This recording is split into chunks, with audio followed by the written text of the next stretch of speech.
I always forget to record on OBS. Yeah. So we are back with Walk in Obedience again. I forgot about Audacity again. Put you there. It's up. I know it's up. It's over there, It's isn't on it? this other screen. I can't find my mouse. There it is. Come here. Audacity. Alright, see? This is all the stuff. YouTube and Twitch gets all the stuff that the podcast people don't get. It all sounds like real professional on the podcast. It's not. See, this is like behind the scenes. That's right. The podcast people don't get that. So you're welcome, YouTube and Twitch. You get to see our craziness, huh? Yeah. How underprepared I am every single time I stream. It's technology. Anytime you throw technology in there, things just go awry. All right, so that goes. We will get started.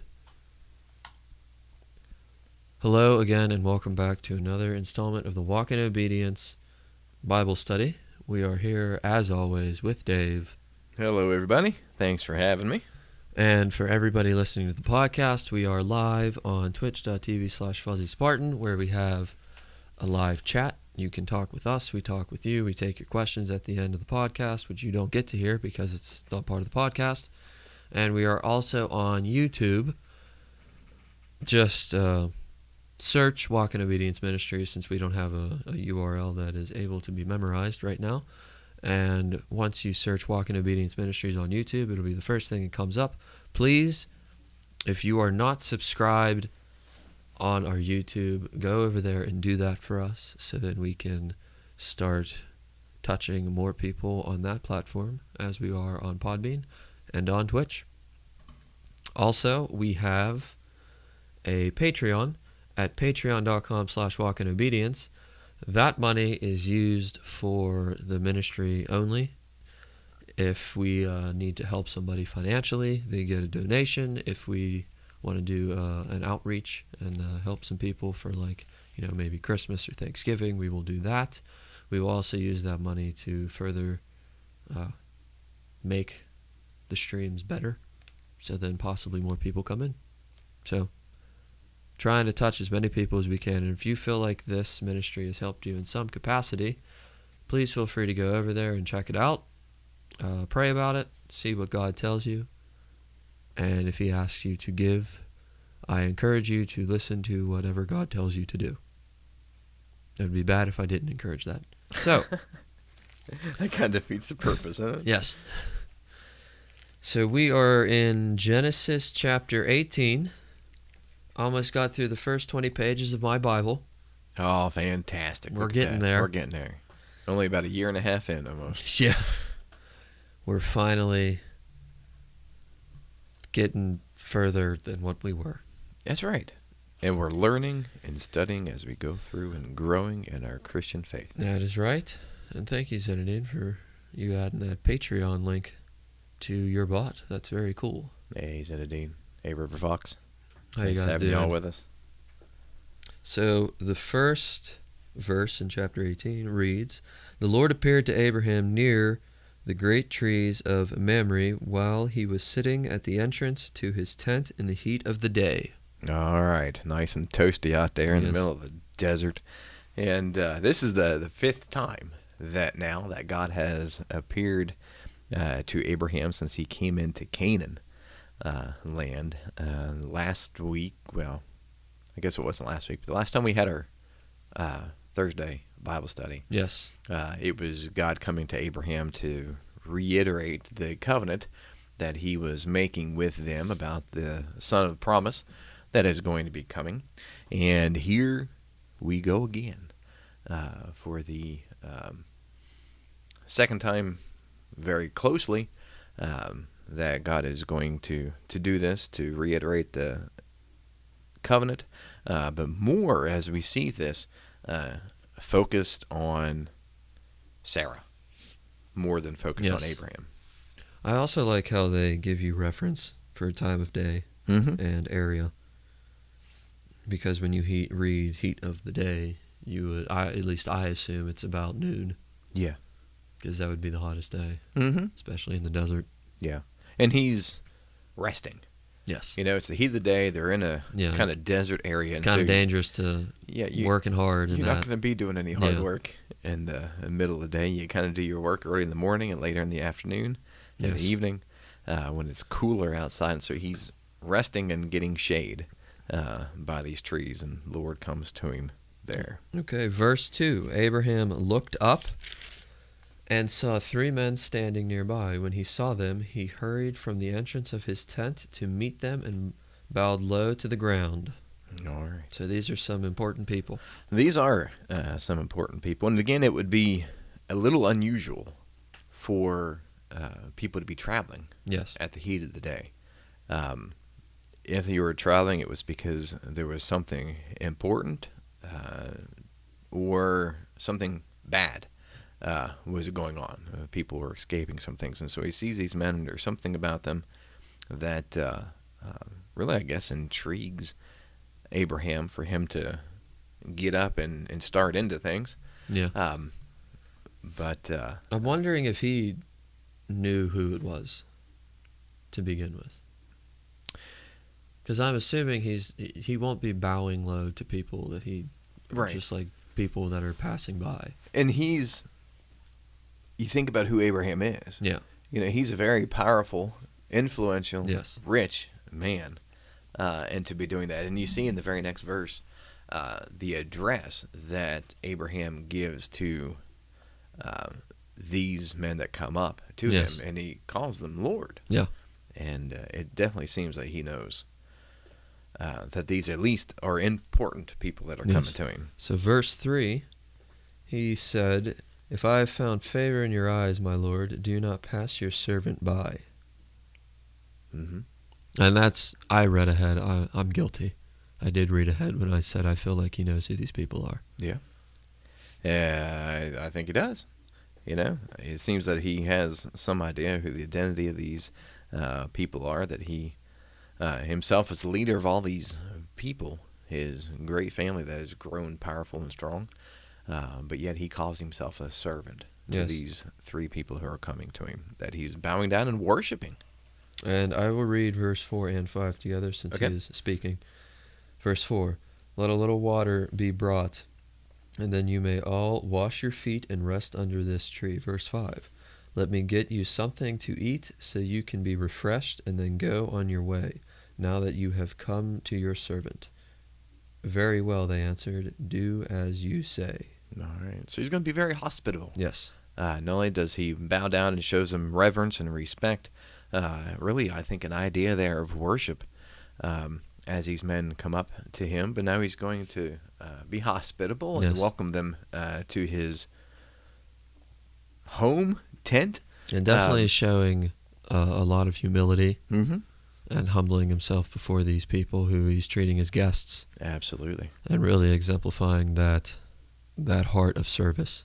Yes. Even though he is such a powerful, influential man, he doesn't forget that he's supposed to be serving others. Absolutely. Absolutely. And, this is one of those references that the writer of the book of Hebrews kind of refers back to when in Hebrews chapter 13 and verse 2, Paul says, be hospitable. Because you never know when you are hospitable, entertaining strangers is kind of the wording there, that you might be entertaining angels Yes. to them, because It's very possible. You Mhm. never know who is walking up to you, yes. and you might be being rude to. So verse 6, moving along. "So Abraham hurried into the tent to Sarah. Quick," he said, "get 3," what is that? Sehas? Okay, mine translation says measures. No, "measures of the finest flour, and knead it and bake some bread." So what is that word that I just read? See, it's a measurement. Seahs. Yeah. Oh, so I said it right? Yeah. Oh. Yeah. Good job. That's how I knew what you were talking about. It's just a term of measurement. Okay. It would be like us, at least for those in the United States, using the empirical, the cups. Get 3 cups of flour. So make a lot of bread. My Bible says probably about 36 pounds or about 16 kilograms. And that's a lot of flour. Yes. So you're going to make a significant amount. He's making a feast. It's a lot of bread. Yes, making a feast for these men. And I would imagine because of the amount that he's making, for them to eat now, for them to take with them Yes. as they leave on the journey, and maybe some more people were told Abraham and Sarah are there, and these 3 men are there as well, and maybe some of his servants are there in his household as well. I'm not sure. We're not told about that. But definitely a large amount of bread to be made. And I find it funny how Abraham runs into his wife. Hey, wifey, come on, wifey. Go in the kitchen, right? I want you to get those 36 pounds of Right? flour, bring it in here, make some bread. Get on it. Get on it. I'm going to go back to resting. Yes, right? I've got to entertain these people and talk to them and see what's up. But you go in that kitchen, you start making some things. My wife would slap me upside the head. But I'm pretty sure he finished it with, because you're a better cook than me. see, I'm sure Abraham's smart in doing that. But it was, this idea of being hospitable. Caring for these people that have come to them, and not to spare any expense. You're not just going to throw them the leftovers, but you're going to take care of these men who've shown up. All right, verse 7. Then he ran to the herd and selected a choice tender calf and gave it to a servant who hurried to prepare it. All right. So see, he's not just sitting down. He's telling a servant to prepare another thing. That's right. So we're going to have bread And meat. steak, right? He's going to whip up the As best it should steak. be. Yeah, you go to, you show up at my house and You need a nice focaccia bread to put your steak on. see, there you Make go. a little steak sandwich. Mm-hmm. You're going to have a feast that's coming up. And that's not all that he's going to make or have prepared, but also in verse 8, some more food that's going to be made as well. Yes, and in verse 8 it says, He then brought some curds and milk and the calf that had been prepared and set these before them. While they ate, he stood near them under a tree. All right. So steak and bread, milk and butter. You got to have some milk to drink. Yeah, Some butter to throw on your bread with your filet mignon. that's And, right, River. He's doing some pro delegating. That's right. He is the professional delegator. And so he can, and we see that a little bit in the example of Jesus. Yes. When Jesus comes to Mary and Martha's house, and Mary is just sitting down listening to Jesus' words, and Martha gets kind of bent out of shape because she's, trying to get everything prepared and hospitable and make some food for Jesus, and his apostles are showing up, and she gets kind of angry at Mary, and Jesus says, "Hey, it's cool. She's here learning about the bread of life. Yes. I'm not just worrying about the bread." And I also think, we all have individual tasks that we are all individually good at. And if you don't have somebody who's good at delegating, then everything falls apart. Oh, absolutely. If you try to do it yourself and you're not very good at it, absolutely. For me to try to run what you do on Twitch and these kind of things, I'm getting a little bit better with it and having. Well, you're Use it exactly where I'm at. But I have no idea what I'm doing. we're just winging it. But I think that there's a good lesson to be learned here with, it kind of seems like Abraham's not doing anything because he's saying, "Hey, Sarah, make some bread. Hey, you peasant boy, get the meat and prepare it." But at the same time, we have to be truthful with ourselves as to what we are good at. Because if Abraham said, "Hey, peasant boy, you make some bread," and that he ends up burning. Yeah, he's not good at making bread.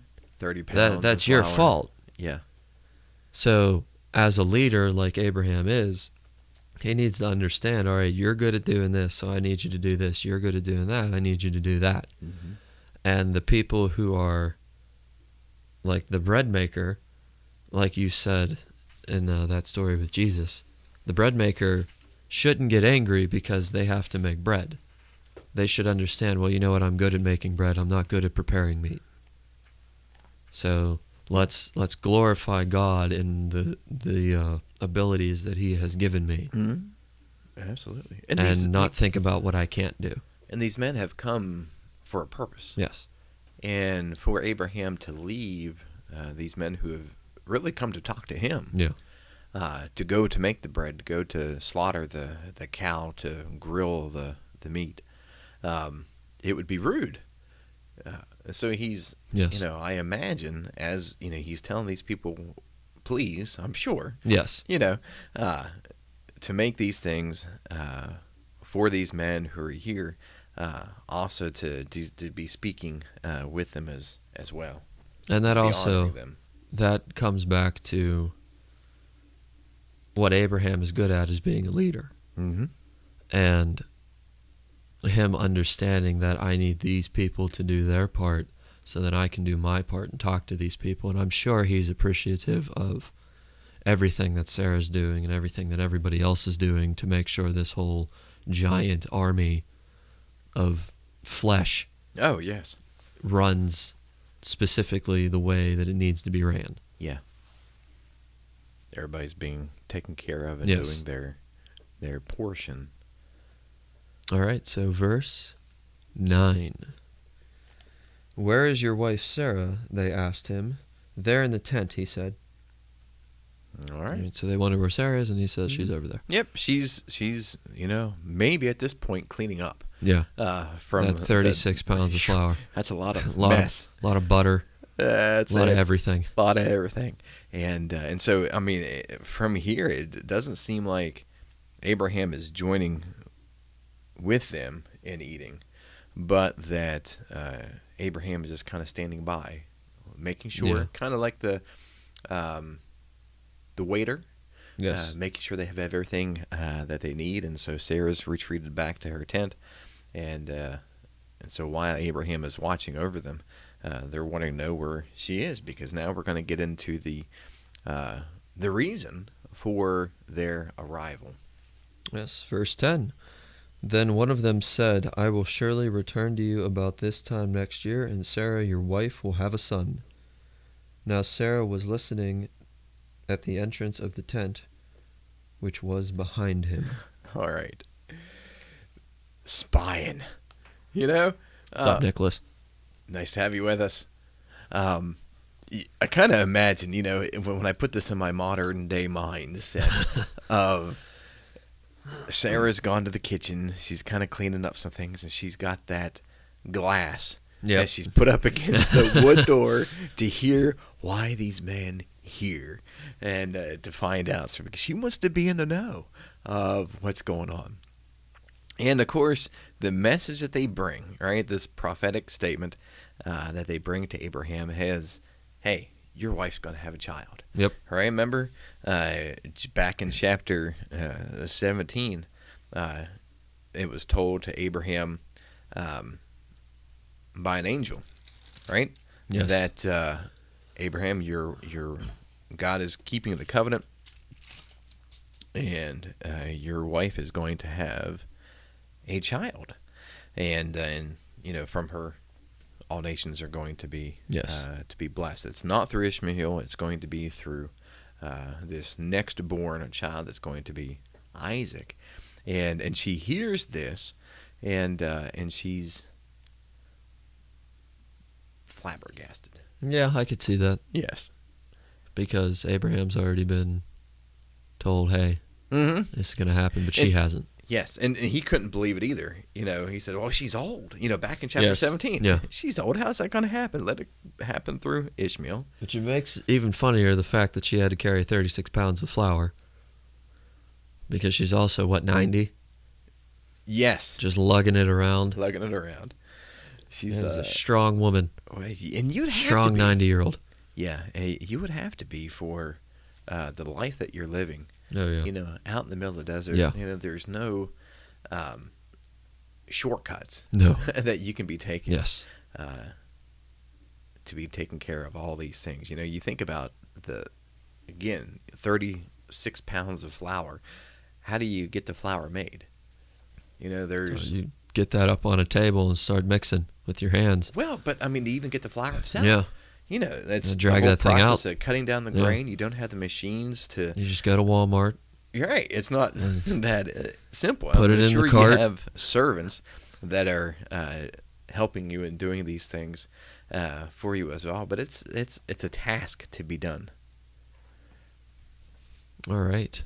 Verse 11. Abraham and Sarah were already very old, and Sarah was past the age of childbearing. So that's just letting you know how old they are. Yeah. And really, you kind of focus on this. Not only do we know that she's, right around 90 years old, and Abraham 99, but that being past the age of childbearing, she's gone through what we would call in our modern day era menopause. Yes. Where you stop that process of the female body of having the ability to bear children. And also, it's not that she's like just past it. Like she is past it. I'm sure. Yes. It's been years since she's was going to have the ability. And that was kind of the worry, right? Back years ago when she gave Hagar to Abraham. Yeah. Was because time's coming up. Yeah. If we're going to have a son who is going to carry on our heritage, this covenant that God has made with us, the time is running out. How are we going to do this? Because it's certainly not working with just you and I, Abraham. Yeah. And so that was kind of the idea back to Hagar and the birth of Ishmael. So that was the worry then. And now, 13 or so years have passed. And there's no way it's going to happen now. There's really no way. Yeah, at least in their minds. All right, verse 12. So Sarah laughed to herself as she thought, after I am worn out and my Lord is old, will I now have this pleasure? All right. She had the exact same reaction that Abraham did. And I think the same reaction 17. Anyone would. Yeah, you are funny. It's not going to work. And Abraham laughed in chapter 17, verse 17. Here she laughs as well because it seems too outrageous that this could actually happen. So verse 13, then the Lord said to Abraham, why did Sarah laugh and say, will I really have a child now that I am old? I'll just finish it out. Okay. Verse 14, is anything too hard for the Lord? I will return to you at the appointed time next year, and Sarah will have a son. Verse 15, Sarah was afraid, so she lied and said, I did not laugh. But he said, yes, you did laugh. You can't hide anything. So they both know that it's God.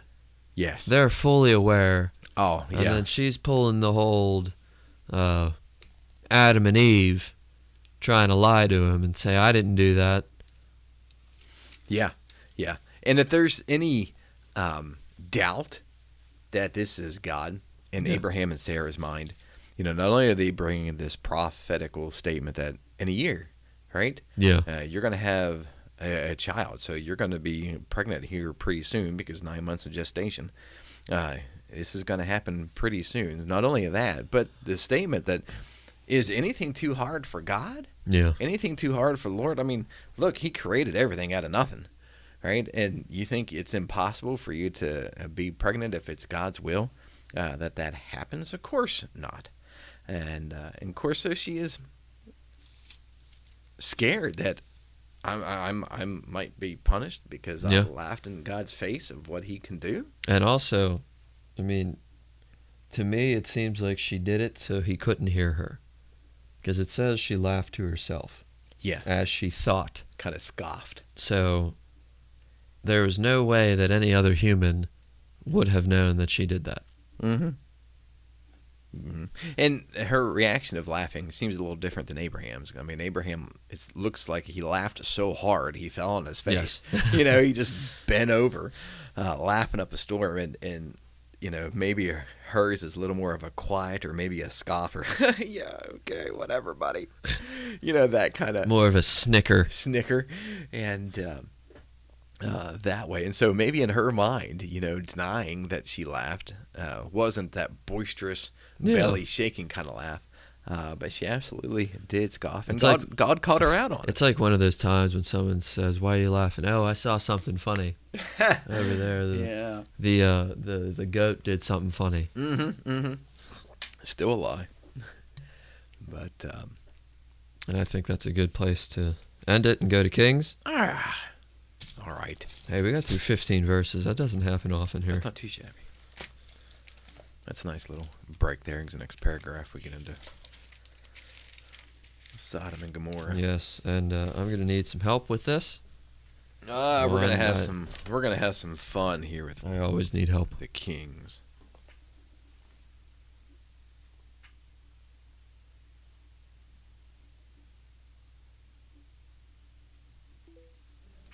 Okay. Sorry for that silence. We're here. So we're still here. Way If to anyone go. was worried. I'm kind of sure nobody was worried. So last time Yes. we finished up with First Kings, correct? Yes, we did. Okay. Now, one of these really unfortunate things that happens. The Book of Kings is the Book of Kings. Originally was not separated. I don't remember if we talked about this last time. I don't think we did. But originally was not separated out into two separate books. But it was one Hebrew scroll that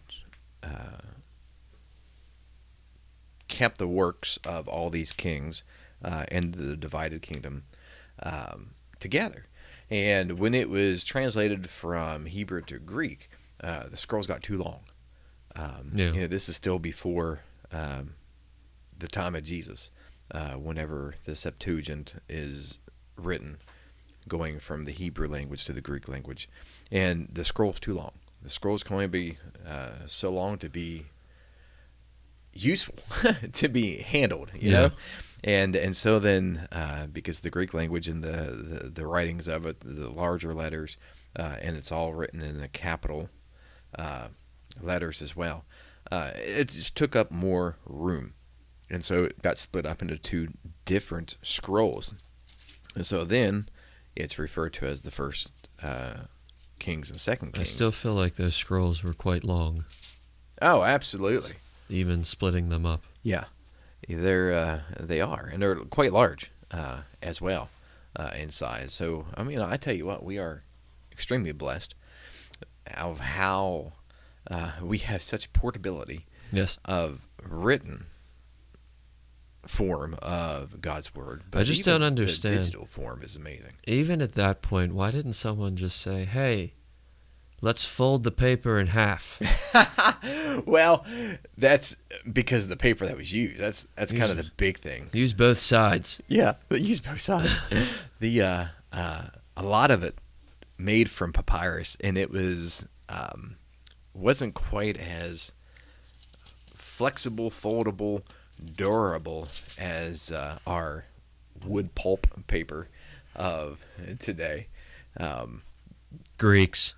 Yeah, we're definitely blessed now with the way things are. But you notice, I mean, you look at the end of 1 Kings, chapter 22, and King Ahaziah is king, after Ahab dies, Yes. and we talked about that last time. He's king in Israel. Jehoshaphat is king in Judah.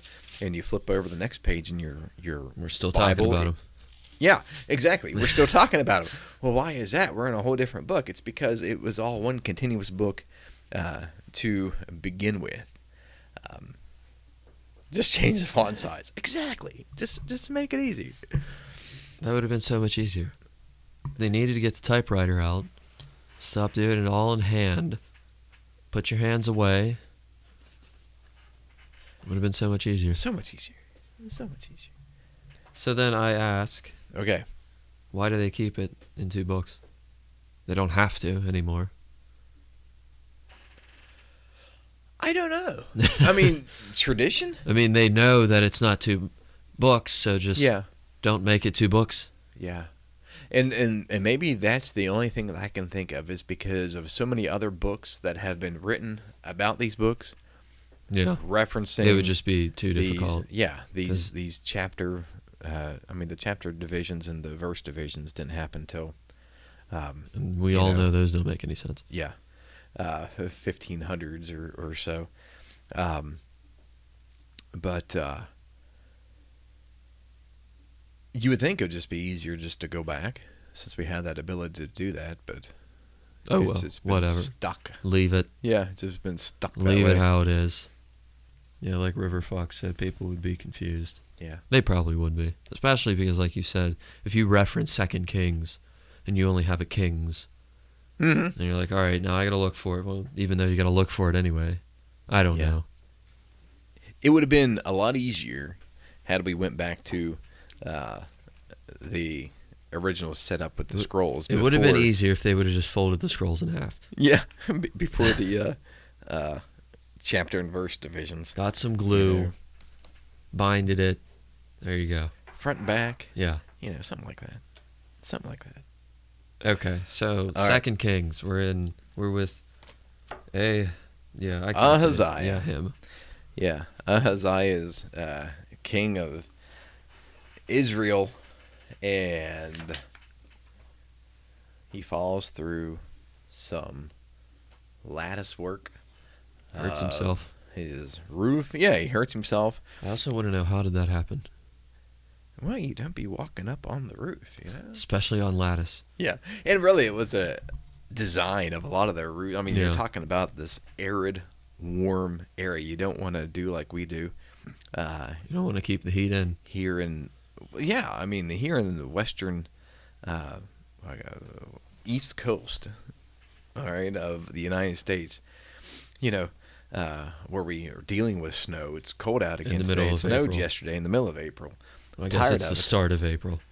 But, we box ourselves in and we get ventilation by a few windows, in the homes. Yeah. You go down to the southern part of the United States and warmer areas, you got a lot more air flowy, set up, larger windows, places you can open up to get some airflow to have it cooler. And that's the kind of the idea here, these huts that were set up, to have a lot of airflow to come through. And so the tops of these buildings, weren't really covered all that well. You go even into a couple thousand years from this time. Well, I guess not really a couple thousand years.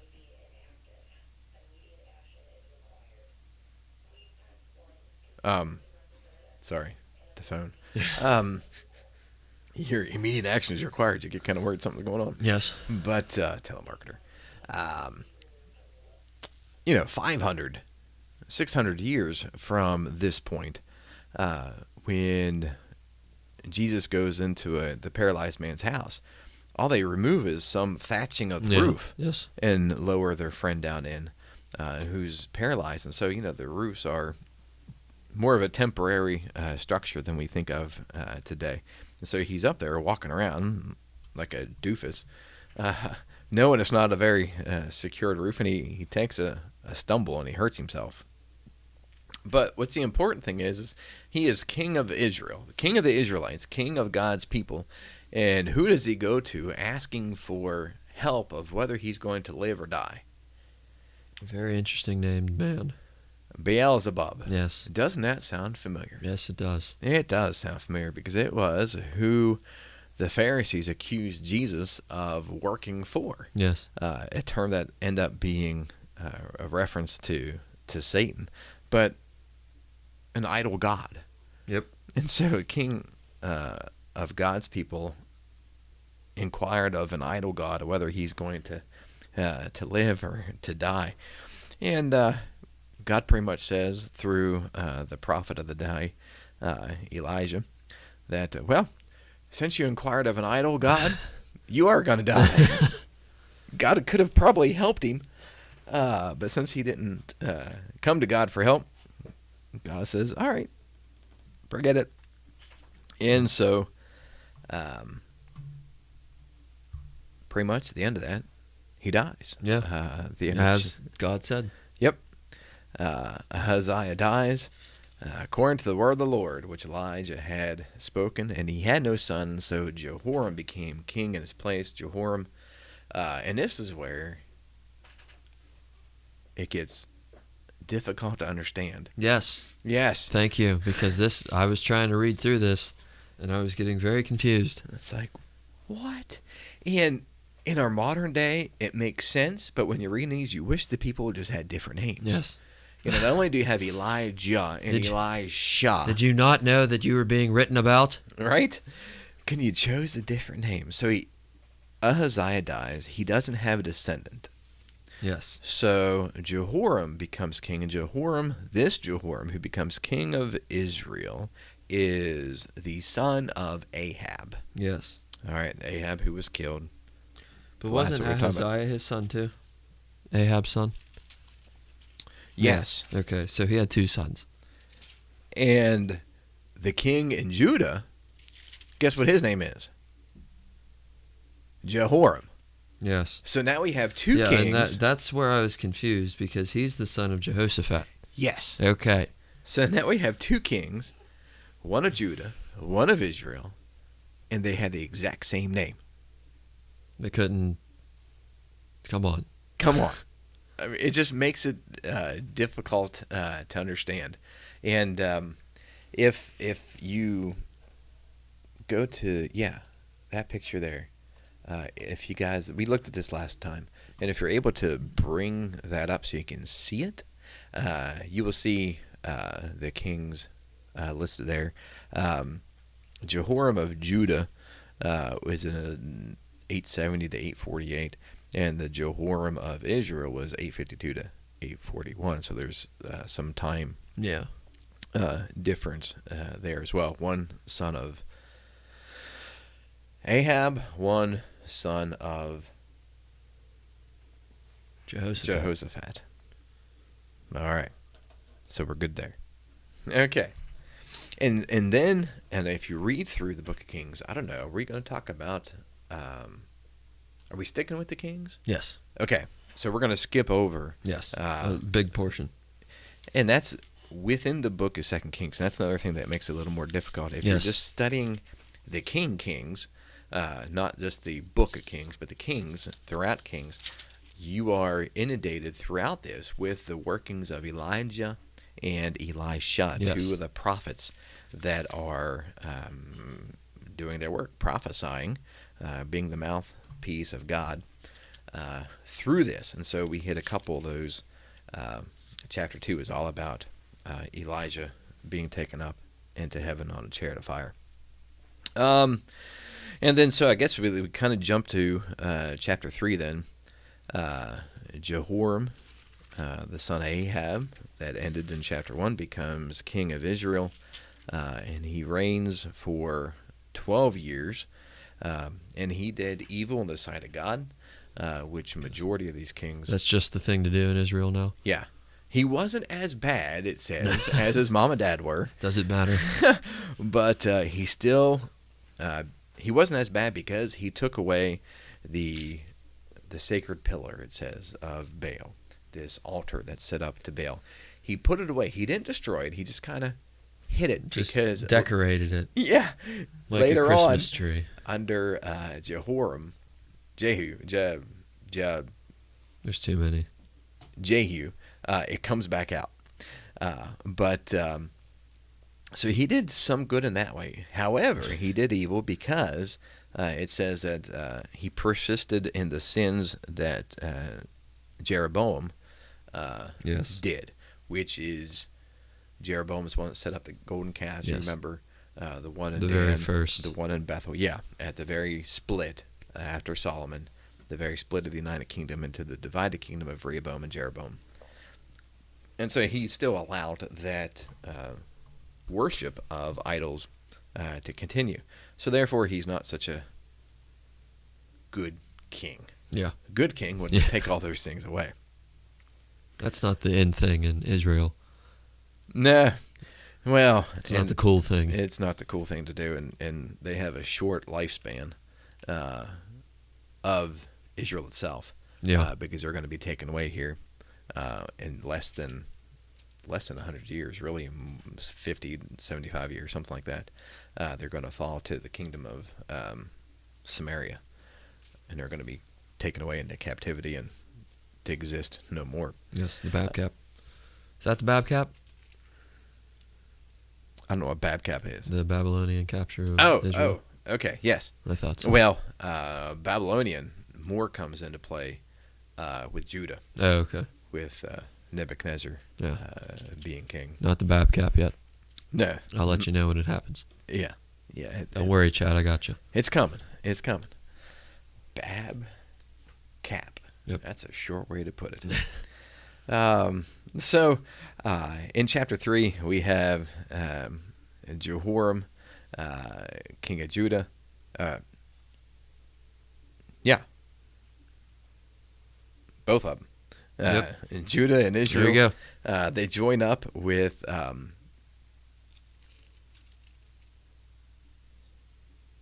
Edom, which is their descendants. Yes. If you remember, Edom, descendant of Edom, meaning red, which was that guy that sold his inheritance. You know who I'm talking about. All right. So their relations. Just gonna keep going. Their relations. They join up together. All right. These three people. So it's kind of neat. You're welcome, Zenadine. Maybe That's what I'm here for. that's they're divided, but yet they're going to unite against Moab. And Moab knows this, that they hate each other, right? Israel and Judah hate each other. Yeah. And so they come to the battlefield, if you will. The morning comes up, the ground is wet. That's all God's doing. You want more specifics, look at chapter 3. But they wake up, Moab looks out there, and the water looks red because of the ground. Yes. And they say, oh, it's blood. They killed each other. They killed each other. Yep. Let's go and take all their bounty. Right? Let's be greedy. Let's be greedy. And so they run in there to steal all the stuff that is left over from what they considered were the dead Israelites and the dead Judites. And Didn't work. They're not dead. No. And so they pursue after Moab and fight against them. And it's all God's doing. All right. And then again, chapter 4, we get into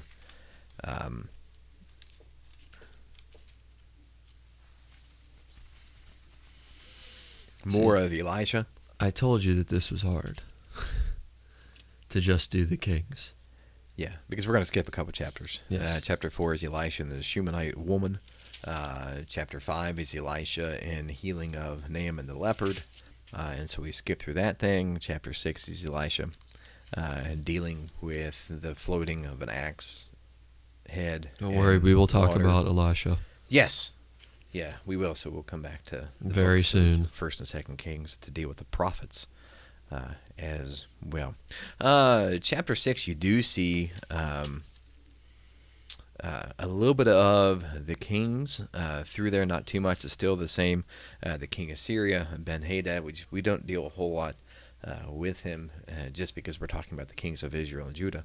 But Jehoram is still king of Israel at this time. And what this chapter really deals with is Syria is beaten down on Israel's door.